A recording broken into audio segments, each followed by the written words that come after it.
Abbattere il muro del silenzio, quello che ha messo a tacere la musica sottraendola al suo contatto più vitale e benefico, quello con il pubblico nei concerti, nelle piazze, teatri o auditorium. È l'intento del duo Fantafolk di Andrea Piso e Vanni Masala, che hanno scelto un luogo dove il silenzio è padrone assoluto.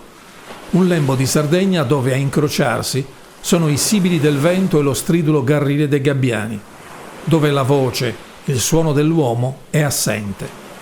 L'isola di Maldiventre, o meglio di Malwentu, accoglie così i suoni degli strumenti più evocativi della musica dell'isola. Anche nella rivisitazione di un motivo immortale, ancora oggi un successo internazionale.